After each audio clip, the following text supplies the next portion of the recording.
नाज़रीन, programme behind the news में मां आहियां जो मेज़बान शकील सुमरो। मुल्क में इलेक्शन के हवाले से जेका सूरताल है तो उनमें 8 फरवरी के हवाले से इन वक्त ताईं गैर यकीनी सूरताल है। छा ईंदड़ वक्त में इलेक्शन मुकर्रर वक्त यानी 8 फरवरी ते थींदी या वो डेट जेका है उनमें एक्सटेंड भी थी सके थी। उनका सवाइ इलेक्शन फ्री एंड फेयर वारो जो सवाल है उनमें पीपी चेयरमैन बिलावल भुट्टो ज़रदारी जो चवण है तो जेकॾहिं इलेक्शन जा चूंड नतीजा अॻु में ई तय किया विया आहिनि त पोइ मुल्क जेको आहे उहो मसइलनि मां ॿाहिरि न निकिरी सघंदो।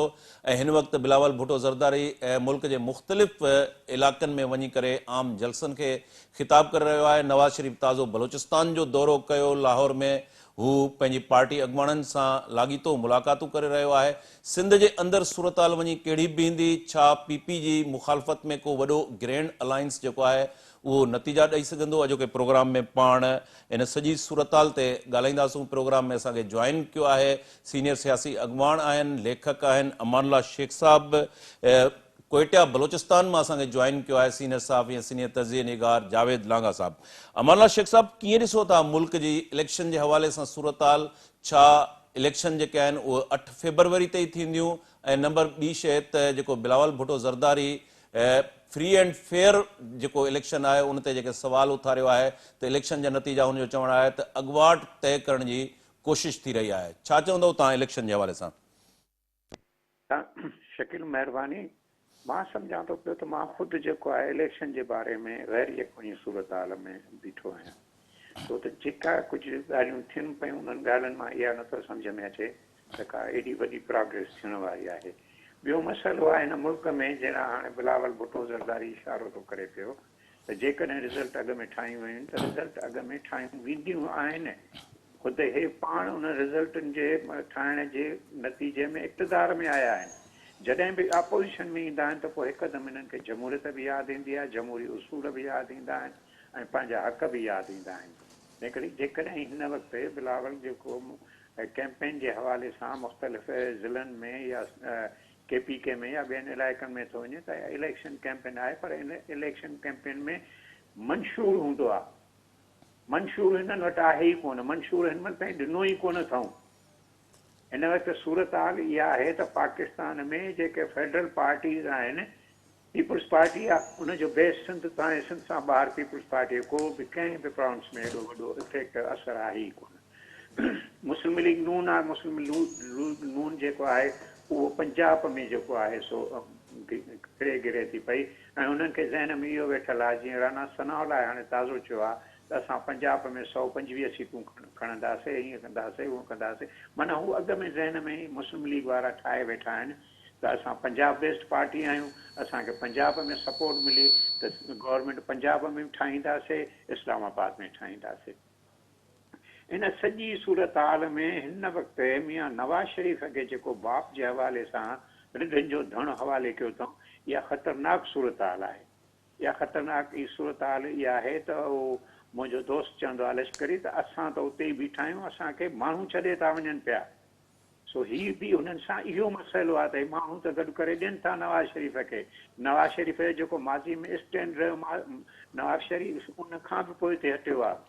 उन करे बहितर इहो आहे, मां बहितर थो सम्झां पियो त हिक ॿिए जे ख़िलाफ़ु कैंपेन हलाइनि। बहितर आहे त वेही ॻाल्हाए करे का शइ तइ कनि, जेकॾहिं इलेक्शन सुभाणे नथियूं थियनि पियूं त हीअ अॻु में इहा स्ट्रेटजी ठाहिनि।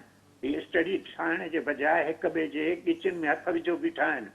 जेकॾहिं तव्हां पंजाब ॾे था वञो त पंजाब में हिकिड़ो वोट आहे जेको 9 मई जे वाक़े खां पोइ लुॾे ऐं लम्हे थो पियो त केॾांहुं वञूं। उहो वोट को एॾो सीरियस वोट कोन्हे, पर नौजवाननि जो हिकिड़ो रद्द अमल आहे 9 मई ते जेको कुझु वयो वापरियो आहे, जिन खे हिननि मुख़्तलिफ़ जेके हिन शिकिलियूं ॾिनियूं आहिनि त स्टेट ते हमिलो थियो आहे, फलाणे ते हमिलो थियो आहे, माण्हुनि में रिएक्शन थींदो आहे। हाणे बलूचिस्तान जी सूरत आहे, बलूचिस्तान 100 सिधो 3 हिसनि में विरायो पियो आहे। हिकिड़ा उहे आहिनि जेके इलेक्शन में यकीन था रखनि पिया, हिकिड़ा उहे आहिनि जेके चवनि था जेॾां सरकार जो इशारो अचे, जीअं मां बाप जो थो चवां त अचे ओॾां वेंदासीं। ॿिया जेके आहिनि इन्हनि सभिनी शयुनि खां तंग आहिनि ऐं उहे तंग बि आया था, जंग बि आया जी सूरत हाल में था गुज़रनि पिया। उते जेको पार्लियामेंट जो जेको शऊरी तबिको आहे उहो तमामु मुख़्तसिर आहे। उहा साॻी हालत पंजाब में न आहे। पंजाब में हिकिड़ो मिडिल क्लास बि आयो आहे, इंडस्ट्रियलिस्ट बि आयो आहे, जेको चवे थो पियो त मां इक़्तिदार में रहां ऐं इक़्तिदार में अचण जे लाइ मियां नवाज़ शरीफ़ ताज़ो इशारो ॾिनो आहे त पाड़ेसरी मुल्कनि सां जेसि ताईं असां पंहिंजा तालुकात बहाल न कंदासीं तेसि ताईं जेका आहे सा का ख़ासि पज़ीराई न थींदी। हिन वक़्तु मजमूई तौरु सूरत हाल तमामु मुंझियल आहे, साफ़ ऐं वाज़े नथी थिए पई। का बि पार्टी मुल्क बेस्ड हाणे रही ई कान्हे का। मां जेको ही तव्हां कोटिया जो हवालो ॾिनो, पंजाब जो हवालो ॾिनो या सराइकी बेल्ट जो, मां इन लाइ टूर ते निकितो आहियां त भली ॾिसजे त सही त असीं किथे था बीहूं, जेके रोशन ख़्याल आहियूं, प्रोग्रेस आहियूं, तरक़ी पसंदि आहियूं। तरक़ी पसंदि ऐं क़ौम परस्तनि जो बि हिकिड़ो अलमियो आहे, उहे बि जेके आहिनि से पंहिंजे हिकिड़े मख़सूस दाइरनि खां ॿाहिरि नथा निकिरनि पिया। हिन मख़सूस दाइरनि जे करे हिन त पाकिस्तान जी सियासत मजमूई तौरु एडाकज़म ऐं एट स्टेक टंगी बीठी आहे। हलो जी जी जी, जावेद लांगा जो ओपिनियन शामिल कयूं था। जावेद, अवां सूरत हाल खे कीअं ॾिसो था? इलेक्शन अवां खे 8 फरवरी ते ई नज़र अचनि थियूं। ॿियो जेको बिलावल जंहिं ख़दशे जो इज़हार कयो आहे फ्री एंड फेयर जेका इलेक्शन आहे उन ते जेको सवाल उथारियो वियो आहे, अवां कीअं ॾिसो था? ज़ाहिर आहे त मुल्क जो जेको 76 सालनि जो असां रिकॉर्ड ॾिसूं था, उनमें हाणे फ्री एंड फेयर इलेक्शन जेकॾहिं थी आहे त 70 वारी इलेक्शन थी आहे। उन खां बाद में असांखे जेके बि इलेक्शनूं आहिनि उहे फ्री एंड फेयर थींदे नज़र न आयूं आहिनि। कीअं ॾिसो था मजमूई तौर ते इलेक्शन जे हवाले सां सूरत हाल? जी महिरबानी। शकील, ॾिसो हाणे इलेक्शन न कराइण जो या डिले करण जो पाकिस्तान जे जेको हाणोको सिस्टम आहे उन में तमामु घणी घटि गुंजाइश आहे, ऑप्शन कोन्हे को।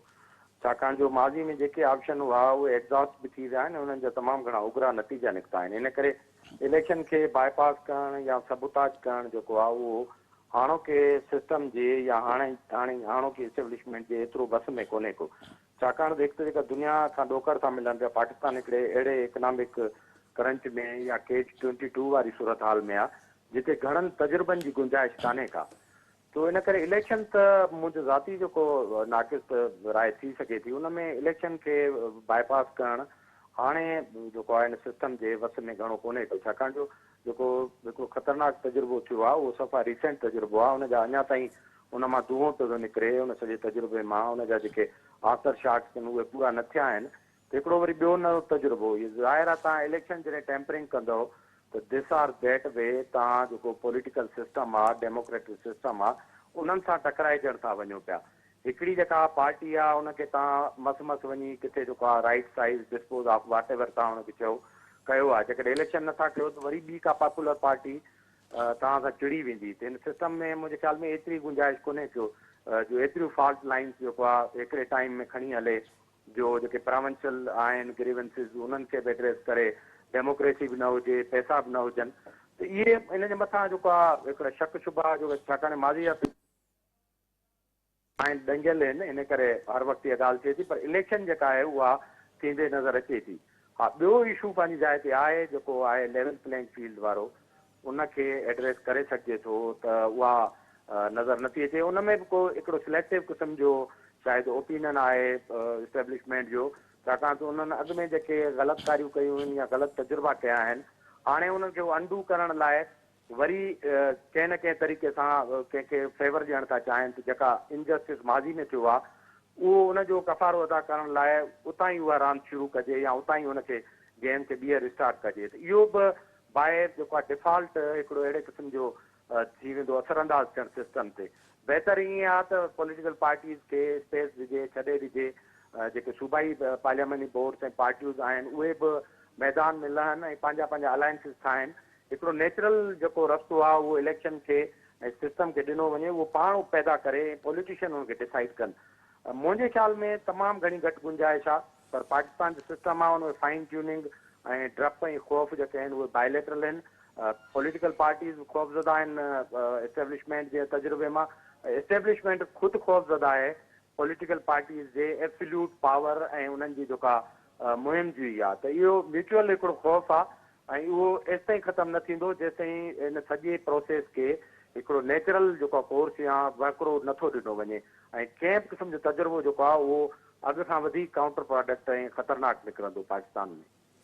अमानत शेख साहब, जेके हिन वक़्तु असां ॾिसूं था ॿ मेजर जेके आहिनि पॉलिटिकल पार्टियूं नवाज़ लीग ऐं पीपी जेके आहिनि उहे हिन वक़्तु हिकिड़ो इलेक्ट्रोल सिस्टम आहे असांखे नज़र अचे थो त उन्हनि खे स्पेस मिलंदो ऐं जेकॾहिं पाण पंजाब जे अंदरि ॾिसूं त उहो नवाज़ लीग जो जेको इम्प्रेशन आहे मजमूई तौर ते त उन में नवाज़ लीग जेको आहे उहा डोमिनेंट नज़र अचे थी सिंध जे अंदरि फिलवक़्त स्पेस जेको आहे उहो पीपल्स पार्टी जे हक़ में नज़र अचे थो ऐं PTI जेको आहे उहो हिन सॼे जेको इलेक्ट्रोल प्रोसेस आहे उन मां फ़िलहालु उहा कार्नर आहे पाण जेकॾहिं मिडिल क्लास जी ॻाल्हि कयूं मिडिल क्लास जेके जमायतूं आहिनि सिंध जे अंदरि पाण कॉम्परस्तनि जी ॻाल्हि करे सघूं था पंजाब जे अंदरि हिकिड़ो मिडिल क्लास मौजूदु आहे KPK में मिडिल क्लास जी छा सूरताल आहे बलोचिस्तान जे अंदरि मिडिल क्लास तव्हां चओ त उहो त इलेक्ट्रोल जेको सॼो सिस्टम आहे उन खां ॿाहिरि बीठो आहे उहो रेज़िस्टेंस में यकीन रखे थो पियो त हीअ पूरे मुल्क जे अंदरि चइनी सूबनि जे अंदरि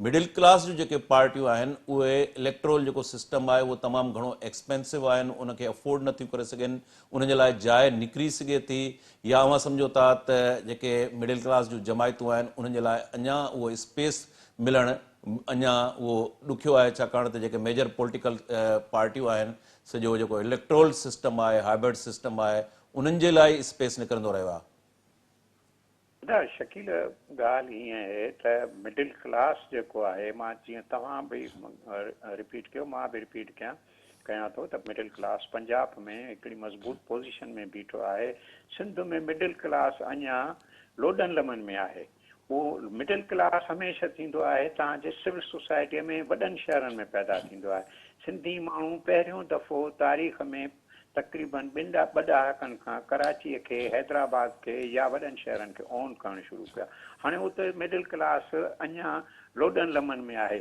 ॿियो जेके पार्टी आहे पीपुल्स पार्टी आहे उनजो रवैयो बि मिडिल क्लास न आहे अव्हांजा जेके क़ौम परस्त आहिनि ऐं तरक़ी पसंदि जमायतूं या क़ौम परस्त उहे हुबल वतनी जे दौर मां था गुज़रनि पिया क़ौम परस्ती जेका आहे मॉडर्न जंहिं कंसेप्ट ते थींदी आहे जंहिंमें डेमोक्रेसी हूंदी आहे डेमोक्रेट नॉर्म्स हूंदा आहिनि उहे हुननि वटि मफ़क़ूद न हुअण बराबरि आहिनि तंहिंजे करे जेको मिडिल क्लास बार बार माण्हुनि लाइ शइ रिपीट कंदो आहे त मिडिल क्लास खे पॉलिटिक्स में अचणु खपे मिडिल क्लास खे पॉलिटिक्स में मिडिल क्लास जेसि ताईं पॉलिटिक्स में न ईंदो तेसि ताईं हिते चेंज न ईंदी तव्हां था चओ इलेक्शन जो ख़र्चु आहे मां इन लाइ हिकिड़ी सवली ॻाल्हि थो कयां पियो वाकई इलेक्शन जो ख़र्चु आहे इलेक्शन करोड़नि ऐं अरबनि जी रांदि आहे पर मिडिल क्लास यार बीहे त सही न माण्हुनि जे आॾो ॾेखारे त सही न पाण खे दादा मां बीठो आहियां उनजे लाइ कहिड़ो ख़र्चु थींदो उनजे लाइ ख़र्चु इहो थींदो त जेके मिडिल क्लास जा पॉलिटिकल ज़हन रखंदड़ माण्हू आहिनि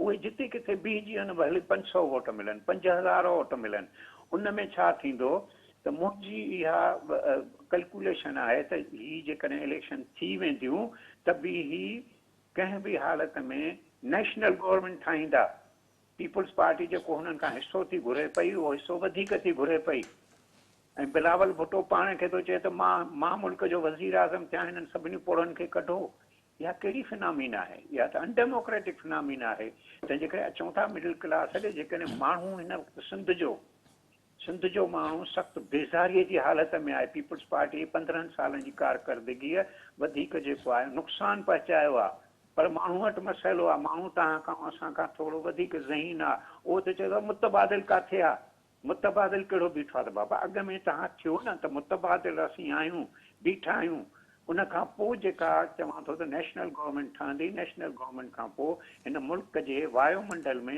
सभई इतफ़ाक़ था कनि त उहे मुआशी मसइला जंहिं जावेद थो इशारो करे या अवां दोस्त था चओ त जेके मुआशी ऐं इक़्तिसादी मसइला आहिनि से मियां नवाज़ शरीफ़ जेकॾहिं उहा नेशनल गवर्नमेंट ठाहे थो पियो त उहा बि हल न करे सघंदी सबबु त हिननि IMF जे आॾो पाण खे सरेंडर कयो आहे IMF चवण खां सवाइ चुरी पूरी नथा सघनि पिया अॼु बि नवां शर्त आया अथनि त ही जेके आहिनि उहा मुआशी मसइला इक़्तिसादी मसइला हल न करे सघंदा माण्हुनि खे जेको ॾसनि था पिया त बहिरान अचण वारो आहे जीअं बिलावल थो चए बहिरान सम्झनि था त मुआशी बहिरान ईंदो इक़्तिसादी बहिरान ईंदो हिते मां सिर्फ़ु इहो अर्ज़ु थो कयां त मिडिल क्लास वेही सोचे घर में त बाबा हालतूं साज़गार न आहिनि त हालतूं साज़गार फील्ड में अचण खां न थींदियूं आहिनि मां बलूचिस्तान में बि इहा ॻाल्हि दोस्तनि सां कई पंजाब में इहा ॻाल्हि त बाबा बीहजी वञो माण्हुनि खे चओ था असां मुतबादिल आहियूं,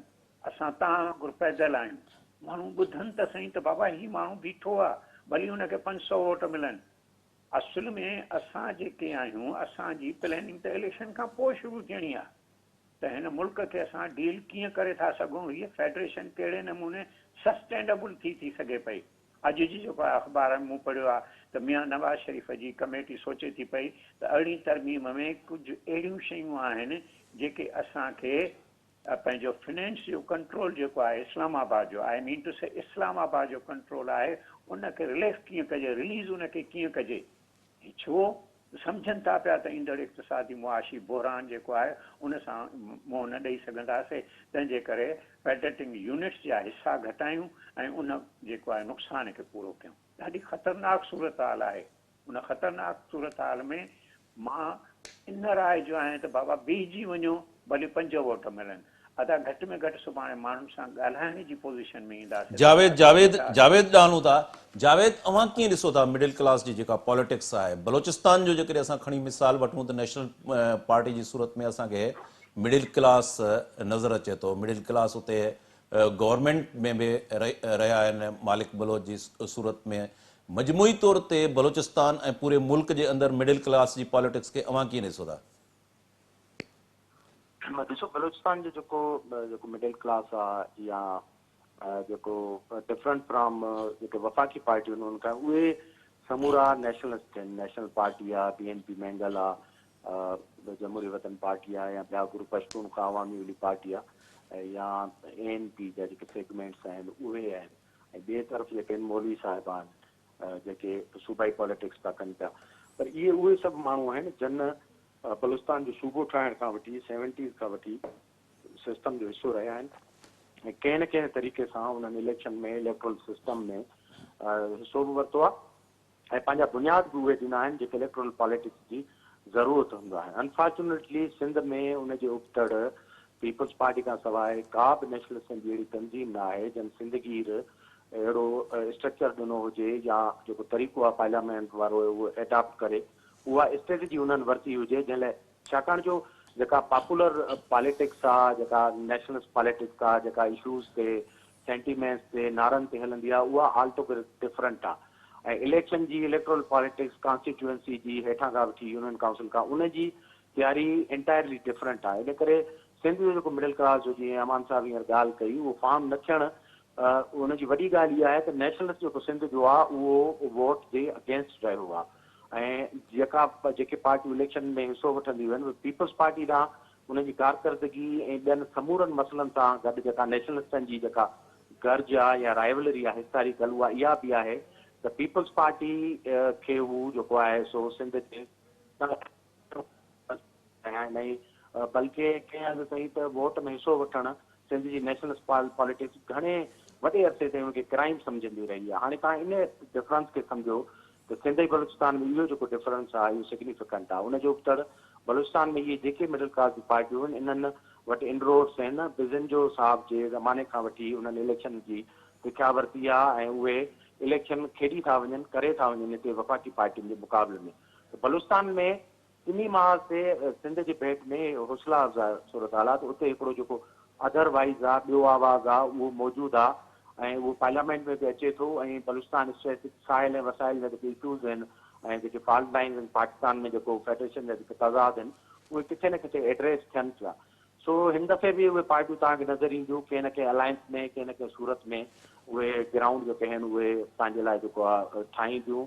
ऐं बलूचिस्तान में मुंहिंजे ख़्याल में पार्लियामेंटी मोर्चे ते हिकिड़ो सिग्निफिकेंट आवाज़ इन्हनि पार्टियुनि जी सूरत में मजबूत तौरु मौजूदु आहे। जेको वफ़ाक़ी पार्टियूं हूं त खणी बलूचिस्तान में हिकिड़ी वॾी जेका लोध आहे उहा तव्हां ॾिठी त उहा इलेक्टेबल जी आहे, जेका हाणे ख़ुदि सिस्टम खे, फेडरेशन खे कंहिं हद ते इस्टेब्लिशमेंट खे ईज़ थी पैदा करे बलूचिस्तान में जेका हर क़िस्म जी हुकूमत ठाहिण जी। त कानून जो हिकिड़ो वॾो चंक डेवलप थी वियो आहे। पहिरियां मुस्लिम लीग काब जी सूरत में, वरी हाणे बाप जी सूरत में, ऐं हाणे वरी तव्हां हुनखे हिकिड़े नए फॉर्म में मुस्लिम लीग नून जी शिकल में ॾिसंदव। त बलूचिस्तान जी जेका सूरत हाल आहे उन मिडिल क्लास जी जेको बि आहे वाटेवर, हालांकि बलूचिस्तान जा बि अहिड़ा अर्बन सेंटर कोन्हनि, कोयटा खां सवाइ नंढड़ा नंढड़ा जेके ज़िला आहिनि उहे अञा उते मिडिल क्लास डेवलप थिए थो पियो ऐं उनजी कंपोज़िशन जेका ट्राइबल ऐं जागीरदारी आहे। पर जेको अदरवाइज़ आहे, असां जेके चऊं था जेको सिंध में कोन्हे को पार्लियामेंट में, उहो बलूचिस्तान में कंपेरेटिवली जेको आहे असांखे नज़र अचे थो। जावेद ही जेका अरिड़हीं तरमीम जे हवाले सां नवाज़ लीग जो जेको स्टेटमेंट साम्हूं आयो आहे, तव्हां सम्झो था त ईंदड़ वक़्त में नवाज़ लीग जेकॾहिं इक़्तिदार में अचे थी, नवाज़ शरीफ़ प्राइम मिनिस्टर थिए थो, त ही जेके ख़दशा आहिनि अरिड़हीं तरमीम जे हवाले सां इन्हनि ख़दशनि खे कींदा ॾिसो? न, जावेद सां मुंहिंजो सुवाल आहे, पोइ अचूं था। जी जी, अरिड़हीं तरमीम लाइ तव्हां गुज़िरियल दौर में बि ॾिठो,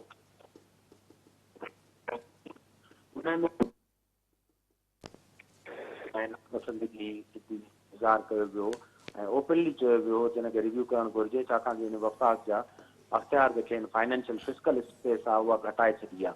ऐं इमरान ख़ान त जी स्टेटेड पोज़ीशन इहा आई त अरिड़हीं तरमीम जेको आहे कमज़ोर कयो आहे, असां वटि कुझु ई कोन्हे। जॾहिं मुआशी बहरान आयो त उनजो सूबा सभु कुझु खणी था वञनि पिया। हाणे इहा जेकॾहिं पोज़ीशन ॾिसिजे जेका स्टेटेड आहे, इहा असांखे पंजाब जी ब्यूरोक्रेसी इंटेलिजेंसिया मां ड्राइव थींदे नज़र अचे थी पई। नवाज़ शरीफ़ जॾहिं अपोज़िशन में हूंदो आहे त उहो सूबाई ख़ुदमुख्तियारी, बलूचिस्तान जा राइट, सिंध जा राइट, हाणे जॾहिं नवाज़ शरीफ़ जी जेका धी दौरा ते कया त तव्हां इहो सिग्निफिकेंट शिफ्ट तव्हांखे ॿुधायां थो त उहे उन्हनि जी जेके कैंपूं आहिनि लापता माण्हुनि जूं, उते बि भई हज़ार या ॿिया डिप्राइव्ड माण्हू आहे। पर जॾहिं हाणे आयो त नवाज़ शरीफ़ जी सॼी हाई पावर डेलीगेशन हो, उन कंहिं बि अहिड़े मौज़ू खे टच न कयो जंहिंसां अहिड़े क़िस्म जो रिफ्लेक्शन मिले त नवाज़ शरीफ़ को ॿी लाइन जे पासे आहे या जेके मज़लूम या उन्हनि जो आवाज़ आहे। त इहा शइ जेका आहे पंजाब जी कलेक्टिव सेंटीमेंट मां इन जे ख़िलाफ़ तमामु घणा आर्टिकल बि लिखिया विया आहिनि त अरिड़हीं तरमीम जेको आहे वॾो ब्लंडर कयो आहे, जो वफ़ाक़ जे जेको फिस्कल स्पेस आहे उहा घटाए छॾी अथई। वफ़ाक़ जी फिस्कल स्पेस घटाइण माना अल्टीमेटली इहा आहे त तव्हांजे दिफ़ा जा जेके ख़र्च आहिनि उहे जेके मुतासिर था थियनि ऐं बाक़ी जेको आहे वफ़ाक़ी सरकार वटि कुझु बि नथो बचे। त मूंखे लॻे थो नवाज़ शरीफ़ जॾहिं इक़्तिदार में ईंदो त उन लाइ ख़ुदि इहो जेको आहे सोच पैदा थींदी। पर हाणे इहो इरिवर्सिबल प्रोसेस आहे, इन खे छेड़ण सां गॾु माना सम्झो तव्हां हिकिड़ी वॾी बाहि सां जेका टेम्परिंग करण था वञो ऐं सूबनि खे जेका इहा नंढड़ो नंढड़ो इख्तियार मिलियो आहे। सूबा त मुकमल तौरु इन हक़ में आहिनि त वफ़ाक़ जेके डिवीजन्स गैर क़ानूनी ठाहियूं वेठो आहे अरिड़हीं तरमीम खां पोइ, हुनजी का बि ज़रूरत कोन्हे का एजुकेशन में, कल्चर में, यूथ अफेयर्स में। इहे जेके डिवीजन्स रखी बजेट जेका आहे वफ़ाक़ कयूं त उन्हनि जी ज़रूरत कहिड़ी आहे जेको डिवोल्यूशन खां पोइ। त इहो इरिवर्सिबल आहे ऐं इहा ख्वाहिश थी सघे थी कंहिं सूबे जी ऐं सेगमेंट जी, पर मुंहिंजे ख़्याल में नवाज़ शरीफ़ एॾी वॾी हथ चुरांद हुन सां न कंदो सिस्टम सां। अमानुल्लाह शेख साहब, जीअं जावेद ॻाल्हि कई बलूचिस्तान जे हवाले सां, बलूचिस्तान में जेको ट्राइबल ऐं जागीरदारी कंपोज़िशन आहे उते उन जी मौजूदगी में बि मिडिल क्लास जी जेका पॉलिटिक्स आहे उहा उते मौजूदु रही आहे। न सिर्फ़ु मौजूदु रही आहे पर उते उन्हनि गवर्नमेंट खे बि फॉर्म कयो आहे। पाण सिंध जे अंदरि ॾिसूं त मिडिल क्लास ते एग्रेरियन सोसाइटी आहे, पर बलूचिस्तान ऐं सिंध खे कंपेरिज़न कयूं त सिंध जे अंदरि मिडिल क्लास जेको स्पेस आहे उहो छो कोन वठी सघियो आहे, उनजा सबब छा आहिनि, रीज़न छा आहिनि? बलूचिस्तान जे अंदरि जागीरदारी ऐं ट्राइबल सोसाइटी में मिडिल क्लास अची वञे थो, सिंध जे अंदरि मिडिल क्लास छो नथो अचे इलेक्टोरल पॉलिटिक्स में?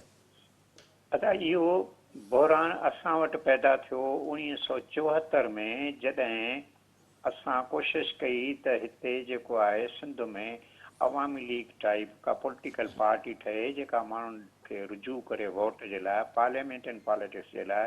असांखे उन ज़माने में ईअं सम्झो वियो त इक़्तिदार जी बुख में था वञनि पिया। अदा इक़्तिदार जी बुख न हूंदी आहे, इक़्तिदार हूंदो आहे छाजे लाइ हासिल था कयूं पिया। त 1974 में इहो डिज़ास्टर पैदा थियो, उहो अञा ताईं असांजो पीछो थो करे पियो। हाणे हिते मक़सदु आहे त ॻाल्हि जो त हिन वक़्तु सॼी दुनिया में democracy is the prime. Democracy खे सभ खां वधीक मोतबर एलिमेंट सम्झो थो वञे। लेफ्ट हुजे, राइट हुजे, केरु बि हुजे, असांजी जेका हिते फिनामिना आहे क़ौम परस्त सियासत जी, ख़ासि करे उन्हनि जी फिनामिना आहे त उहो सुपरफिशली बि क़ौम परस्त इन खे जमहूरियत खे मञण लाइ तयारु कोन्हनि के। जेकॾहिं मिडिल क्लास मूव थो करे त उन मिडिल क्लास खे हिकदमि जेको आहे क्रश करण जी कोशिशि था कनि पिया त इहे जेके आहिनि इक़्तिदार जा बुखिया आहिनि। हिते हिकिड़ी फिनामिना पैदा कई वई आहे बलूचिस्तान में, इहा फिनामिना बिज़नजी ख़तमु कई त भई इक़्तिदार में तव्हां जेसि ताईं शराकत न कंदव तेसि ताईं तव्हांखे इक़्तिदार जे अंदरि जेके गोहियूं थियूं मिलनि, जेको उते काक महल आहे, उनजी ख़बर कीअं पवंदी, तव्हां ॻाल्हियूं कीअं कंदव। इहो हिते रुझान ख़तमु कयो वियो ऐं उनजे करे छा थियो त मां अॼु बि थो चवां पियो त असां जूं जेके आहिनि मूव आहिनि, जेके असां अॻु भरायूं कयूं आहिनि सियासत में उहे पीपुल्स पार्टी खे फ़ाइदो ॾिनो अथई। कॾहिं कॾहिं तकरीर मां चवंदो आहियां त असांजी कॉम्परसन जी सियासत ॼणो असां पीपुल्स पार्टी ॿी टीम बणिया वेठा आहियूं। इन ॿी टीम मां जान छॾाइण जे लाइ वरी बि हिते असांखे ॿियो रस्तो कोन्हे को, मिडिल क्लास ओरिएंटेड पॉलिटिक्स कजे ऐं भली कहिड़े बि नमूने जेके हिन माण्हू इलेक्शन में बीहनि त माण्हुनि खे नज़र अचे त बाबा ॿिया माण्हू बीठा आहिनि हिन इलेक्शन में। जावेद, अवां सिंध जे हवाले सां कीअं ॾिसो था? सिंध जे अंदरि मिडिल क्लास जी पॉलिटिक्स, उनमें नेशनलिस्ट ग्रुप बि अची वञनि था, कुझु ॿिया ग्रुप बि अची वञनि था। अवांखे लॻे थो त ईंदड़ वक़्त में उहे को स्पेस वालण जी पोज़ीशन में अची वेंदा? ॾिसो, मां अॻु में बि तव्हांजे सवाल जे जवाब में थोरो हिनखे लिंक कयो हिन सां, ऐं हाणे तमामु साहब क्लियरली जो पाण इन प्रोसेस जो हिसो रहिया आहिनि। हाणे तव्हां जेको आहे उहो अधु सदी ताईं इलेक्शन जी पॉलिटिक्स जेका आहे नेशनलिस्टनि लाइ शजरे ममनूआ करे छॾियो। बाबा इहो मेवो तव्हां खाधो त माना तव्हां सिंध जी जेका तव्हांजी पैराडाइज़ जन्नत ठहियल आहे उन खां तव्हां तड़िया थींदव। हाणे उन तड़िजी वञण जे डप में हिकिड़ो साइकोलॉजिकल फियर में जेका पॉलिटिक्स थी आहे उहा हिकिड़े दायरे में हिकिड़े घेरे में अची आहे ऐं इनकार वारी बेकार वारी सियासत आहे त सिस्टम सां कोएग्जिस्ट न कबो, सिस्टम सां ॻाल्हाइबो न, किथे इंगेज न थींदो। ऐं ॿियो जेको रुख आहे उहो माना तव्हां ॾिसो सिंध में NTPP, भाई सॼी दुनिया में पार्टियूं डेवलप थींदियूं आहिनि, उहे पंहिंजी स्पेस वठंदियूं आहिनि, उहो पंहिंजो प्रोग्राम रखंदियूं आहिनि। हॉस्टिलिटी में कॾहिं बि पॉलिटिक्स न थींदी आहे। केजरीवाल ॿ जेके दिग्विज पार्टियूं आहिनि, जायंट पार्टियूं आहिनि हिंदुस्तान जूं, उन्हनि जे विच में कॾहिं बि इहो न चयो त आई एम एंटी कांग्रेस या मां एंटी BJP आहियां। उहो हिकिड़ो आम माण्हू जो नारो खणी आयो, बाबा असांजो हे प्रोग्राम आहे, ॿिन्ही जे विच में हिननि डिलीवर न कयो आहे, हे रस्तो आहे तव्हांजो नौजवाननि लाइ, बेरोज़गारी लाइ, आम माण्हू लाइ। जेको एंटी हॉस्टिलिटी जी पॉलिटिक्स आहे न, इहा ख़ुदि नेगेटिव आहे, जज़्बो आहे, तव्हां हुन ते कॾहिं बि गिरो न करे सघंदो। त सिंध जे नेशनलिस्टनि खे पंहिंजी सॼी पॉलिसी रिव्यू करणी पवंदी। हिकु त मज़बूत जेके बि पॉकेट्स आहिनि, जीअं अमन साहब चयो, हुनखे एक्सप्लॉइट कनि, उते बीहनि। ॿियो जेके अलायंसिस आहिनि पंहिंजे विच में जेके कॾहिं बि हू पावरफुल अलायंस फॉर्म न करे सघंदा आहिनि। ऐं टीं सूरत हाल आहे NTPP जेका पोज़ीशन आहे, हिकिड़ी sovereign nationalist middle class pro democratic force जेका आहे, उहा जेसि ताईं इवॉल्व न थींदी ऐं सावरन पॉलिटिक्स पंहिंजे लाइन्स ते न कंदी ऐं कंहिं हॉस्टिलिटी में न कंदी, पर क्रिएटिव पॉलिटिक्स कंदी, पॉज़िटिव कंदी, कॾहिं सिंध में इहा स्पेस पैदा करे सघिजे थी। ऐं उन में नाउमीदी न हुजणु घुरिजे, छाकाणि जो हाणे साइंस ऐं टेक्नोलॉजी, जदीद मीडिया, सोशल जेको तव्हांखे वधीक मौक़ो ॾिनो आहे इहो कमु करण जो। ज़हन बदिलाइणो पवंदो, तयारी करणी पवंदी, ऐं सभु कुझु मुमकिन आहे। ऐं तमामु घणो मिडिल क्लास जेको आहे हाणे पैदा थियो आहे ऐं उहो ॾिसे थो पियो अहिड़े के फोर्स लाइ जेको डेवलप थिए, मुतबादिल एंटी न हुजे, उहो अल्टरनेट हुजे। अल्टरनेट फोर्स जेको आहे सिंध खे खपे थो ऐं उहो जुड़ी सघे थो जेकॾहिं इन पासे इन डायरेक्शन में कदम खया वञनि था। जी अमरुल्लाह शेख साहब, अल्टरनेट जेको फोर्स आहे उन जे लाइ तव्हां वटि मॉडल कहिड़ो आहे? कीअं उहो अल्टरनेट जेको आहे फोर्स स्पेस वठी सघे थो? मां जेको आहे जंहिं जावेद इशारो करियो, मां हुनखे वधीक क्लियर थो कयां पियो। अल्टरनेटिव फोर्स इन खां सवाइ पैदा ई नथो थी सघे त असां जिते बि आहे बीहजी वञूं ऐं न आहे त रुगो गिला वेठा कयूं, पीपुल्स पार्टी गिला न, असां अल्टरनेट आहियूं, असां ही आणींदासीं। मसलन मां थो चवां त जेकॾहिं मां अल्टरनेट बणजणु थो चाहियां त मां कहिड़ो प्रोग्राम थो ॾियां। मां सम्झां थो त मिडिल क्लास जे उभरण में वॾे में वॾी जेका रुकावट आहे सा फ्यूडल एंटिटी आहे। फ्यूडल एंटिटी जो दारो मदार सॼो इन ते आहे, ज़मीन ते आहे। तंहिंजे करे सिंध में छा हिन मुल्क में जेकॾहिं पॉलिटिक्स जो रोल मॉडल चेंज करिणो आहे त लैंड रिफॉर्म्स खां शुरू कयो। लैंड रिफॉर्म्स सां शुरू कयो। हिकिड़ी ॻाल्हि इहा थो कयां पियो। ॿियो थो चवां त माण्हुनि खे नौकरियूं न ॾियो, माण्हुनि खे कार्ड न ॾियो, माण्हुनि खे रोज़गार ॾियो। रोज़गार ऐं नौकरीअ में फ़र्क़ु आहे। इहे ॿ शयूं जेके आहिनि असां माण्हुनि जे आॾो खणी वियासीं। बाबा तव्हांजे घर में तव्हांजे माण्हूअ खे रोज़गार खपे, नौकरी न खपे, बेनज़ीर इनकम सपोर्ट प्रोग्राम न जो कार्ड न खपे, ख़ैरात न खपे। ईअं मिडिल क्लास चेंज थींदो आहे। मिडिल क्लास जे लाइ feudal entity, feudal mind set इहो वॾे में वॾो रुकावट आहे। इन सां हिन जा क्लेशिस जेके आहिनि अणतर आहिनि, हितां ई ब्रेक थ्रू थींदो। नाज़रीन, हिते प्रोग्राम जो वक़्तु पुॼाणी के पहुतो। अमानुल्लाह शेख साहब, जावेद लांघा साहब, तव्हां ॿिन्ही जी महिरबानी। नाज़रीन, ईंदड़ प्रोग्राम ताईं पंहिंजे मेज़बान शकील सुमरो खे इजाज़त ॾींदा। अल्लाह भाई।